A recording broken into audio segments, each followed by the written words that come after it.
What up? It's your boy T-Bone Reaction, today's music reaction. So, it's been a minute I did a reaction to some DJ Madvid, and I saw this. I'm like, yes.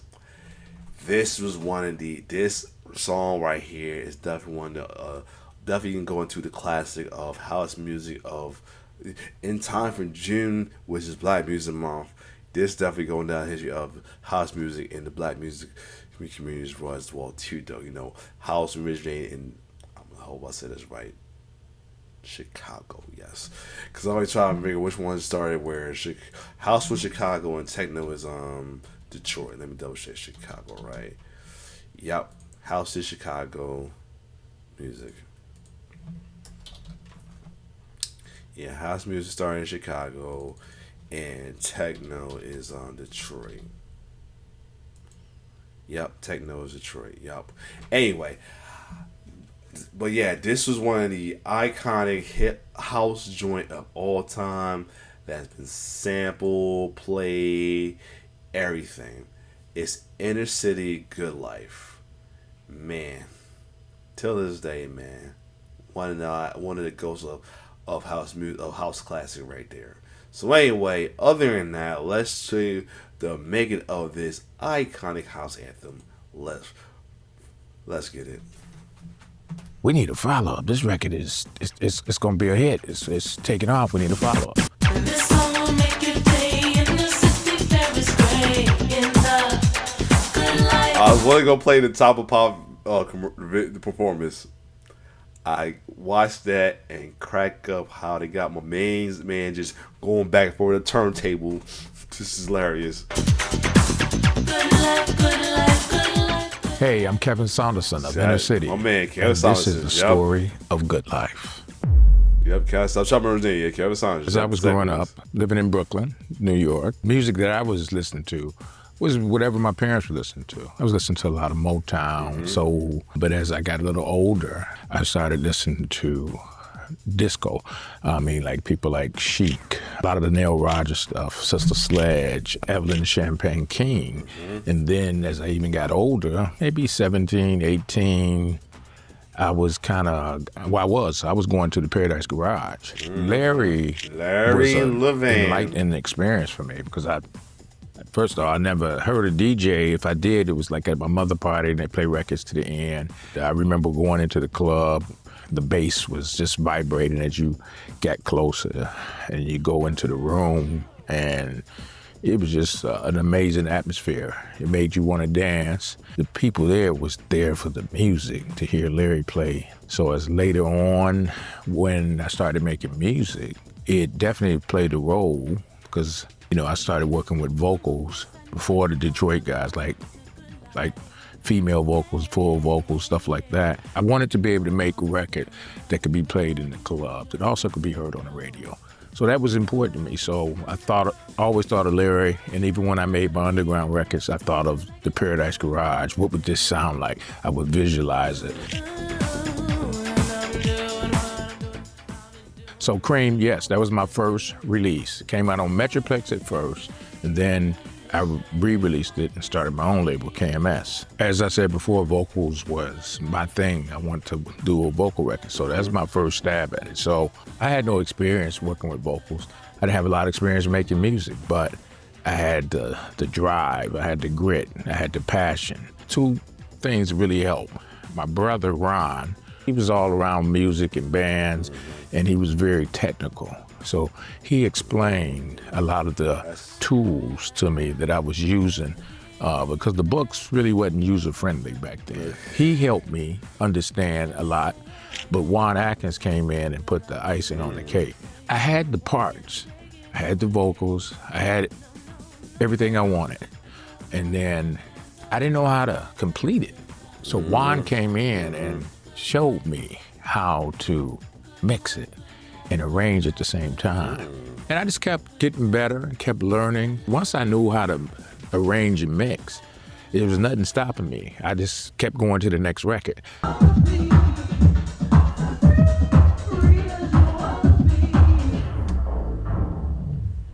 The connection between Chicago and Detroit was good. We were going, taking our records, giving them to Funny, I talked him up though. I was trying to figure out who started what though. Interesting. I feel about that. Farley, he would give them to the other mix guys, DJ International, Gramophone Records. We would go just give them copies, right? Sometimes we would have boxes already of our records, like 50 to 200, and we'd take them down there, and they would just buy them right then and there. So that was exciting. I met a guy called Terry Housemaster Baldwin. He was a producer out of Chicago, just like the rest of those guys. And we became really cool, started talking a lot. So he came to visit me in Detroit. He was listening to music of mine. You know, we're just playing stuff. He played me stuff, but I played him stuff that I had on reel, stuff that I hadn't finished. And he heard the music, the instrumental music to Big Fun. And he was the one who connected me with Paris. He said, man, you should use my singer on this. She'll tear this up. And that's really was the beginning of Inner City. Yeah, this joint, yes. I met Paris Gray. I sent her the instrumental, gave it to Terry probably. He took it back, gave it to her. It was like on cassette. We had a conversation over the phone, gave her the idea Big Fun was what first. Inner City was about to me, and it needed to be uplifted, needed to be happy. I love that bring my wiki up with coming stuff like this for kids. So okay, I was wondering. I never even thought about that. I just heard because I heard about Good Life more than they are considered a techno band. So yeah, I was right. They was house, but they also considered techno too though. Okay, makes sense. So yeah, Big Fun was their first joint. Okay, what was their first single? She wrote to it, and obviously eventually she became the singer. Sung it to me over the phone, brought her to Detroit. So back then I had 8 tracks, and 1 track you had to use for like SMPTE code to lock up to your all your MIDI instruments, right, to make with the tape. So I realized I didn't have no more tracks left. So Big Fun was 7 tracks. That's what made that record, 7 tracks. And now I needed to add vocals. So Juan had a 16 track. So I tucked my reel there. He had like an attic in his house that was like a studio. And we recorded Big Fun right there. Big Fun was already blowing up through the summer, September, maybe October. 10 Records at the time, which was a sub-label of Virgin, contact my manager, Neil Rushton, and says, we need a follow-up. This record it's going to be a hit. It's taking off. We need a follow-up. So now I'm rushed into creating Good Life. There you go.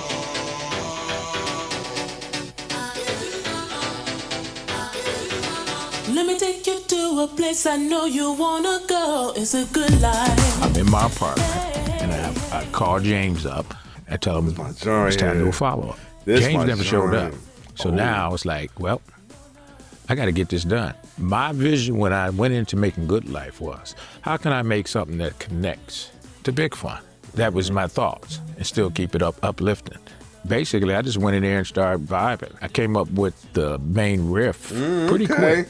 I had a little string part, obviously did the drums, arranged it for what I had at the time. Then I sent it to Paris.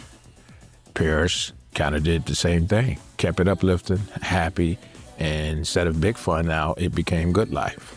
I knew right then I had something that was special. Yup. Shout. You may not heard, if you haven't heard of anything else, you definitely heard of the movie Baps though, as well too.